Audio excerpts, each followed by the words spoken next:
Thank you. Thanks a lot, respected chairpersons. And at the outset, I would like to thank Bansi Bhai and Manoj and team to invite me here to deliver a very important talk on very interesting topic, that is the role of gut microbiota in obesity, associated insulin resistance, and diabetes.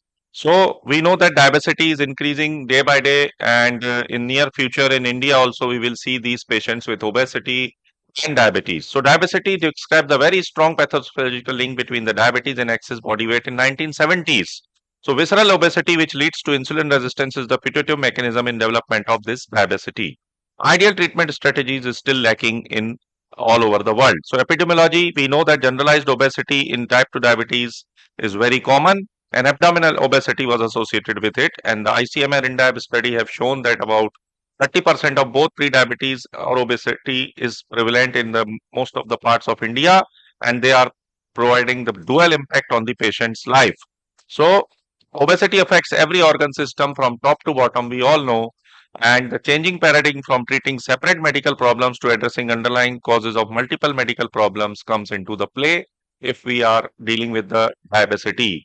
So gut microbiota was the main topic today.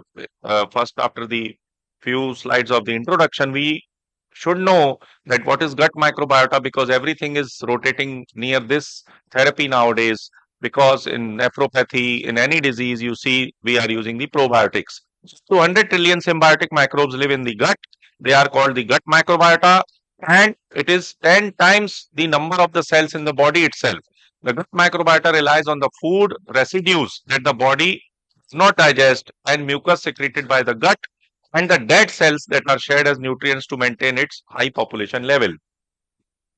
So they are dependent on the our body digests and mucus. So active gut microbiota will produce a large number of physiological active substances, including the short chain fatty acids, vitamins, health beneficial products such as antioxidants, anti-inflammatory, and analgesics. Along with, if there is dysbiogenesis, if there is more bad bacteria, then you will face a potential harmful products like neurotoxins, carcinogens, and immunotoxins.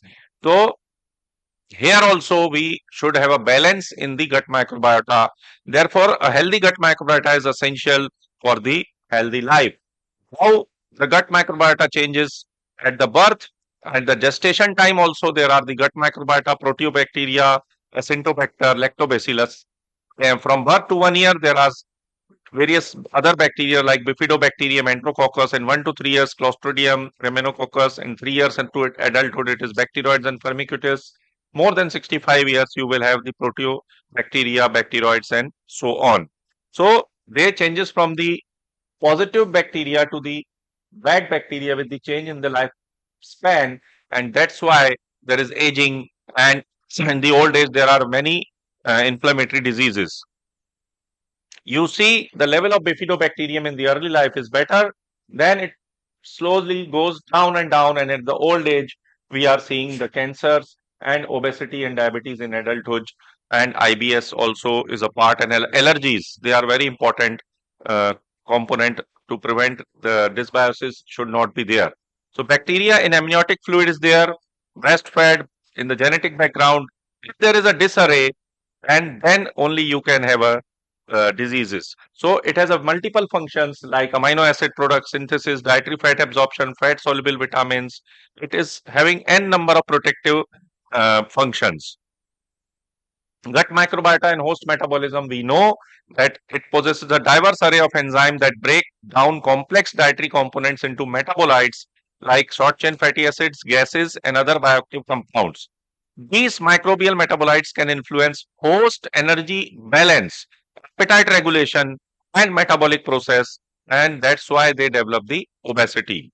Disruption in the gut microbiota can lead to n number of diseases because there is an excess related to all parts of our body. So gut is now a new therapy area, we all know. Along with this, there are maybe disruptions in the intestinal barriers leading to bacterial translocation, and that influences the systemic inflammation and release of the cytokines. So gut bacteria associated diet and obesity, you can see the obese twins and the lean twins, they are given the same diet, but the genetics and the probiotics, microbiota transplantation in these mice, these were the twins. This upper one became the obese because of the change in the microbiota.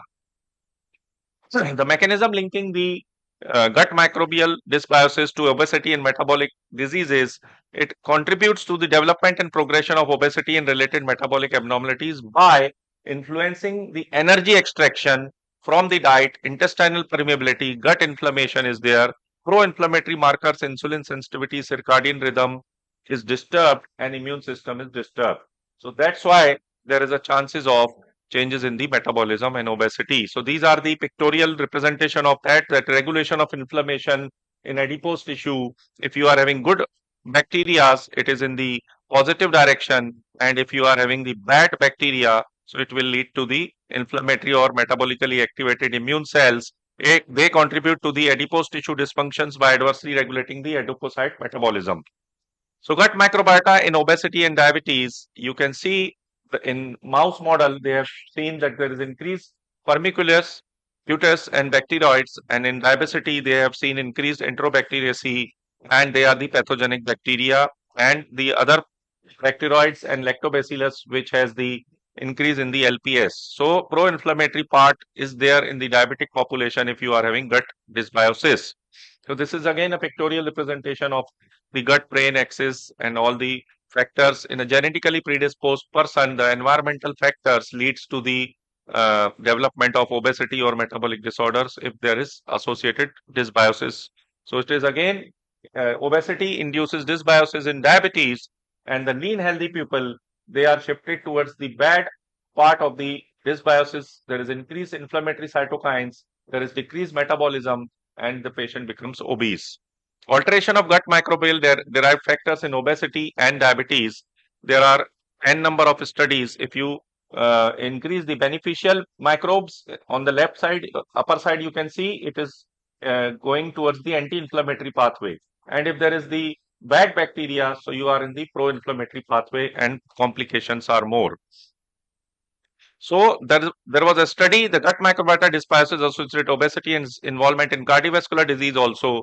They have shown there is a chance of increase in the cardiovascular disease if there is gut dysbiosis. In diabetes, again, due to the environmental factors like junk food and inactivity, you can develop the insulin resistance and inflammation.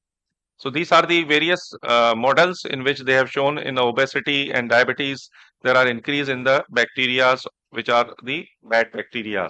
So this is the external factors in the genetically predisposed, the gut microbiota disturbance leads to n number of diseases. So interaction of genes and environment play a very important role. The genes responsible for obesity and insulin resistance, they interact with the environmental factors resulting in the development of insulin resistance and obesity. This was a study of gut microbiota in type 2 diabetes, and they have shown Lai et al.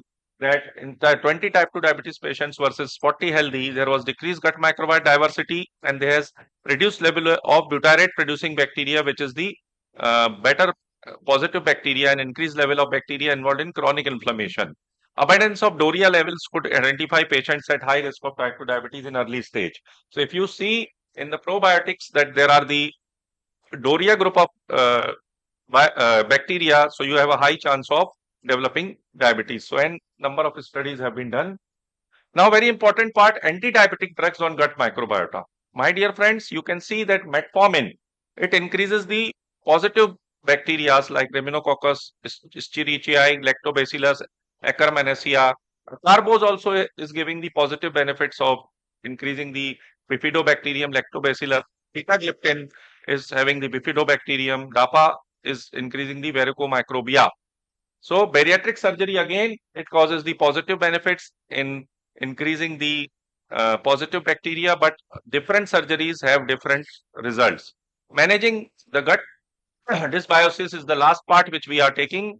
Probiotics for managing gut dysbiosis. How it helps? It re-equilibrates the gut microbiota dysbiosis. It reverses the atherosclerotic injuries also.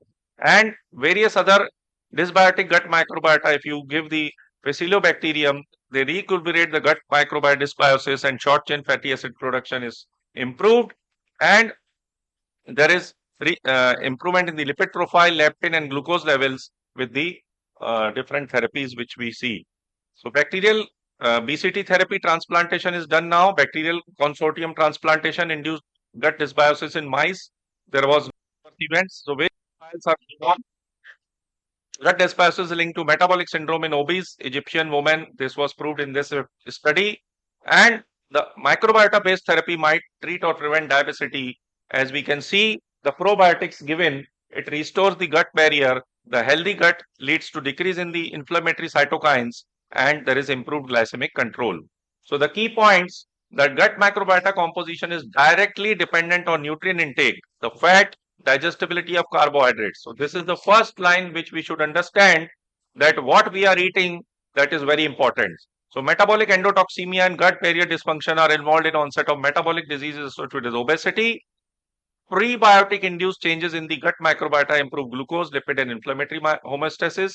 The exact taxonomic composition of gut microbiota or associated metabolic functions need to define to design novel targeted approaches. So there are many studies going on and we require few years that the targeted therapies will be available.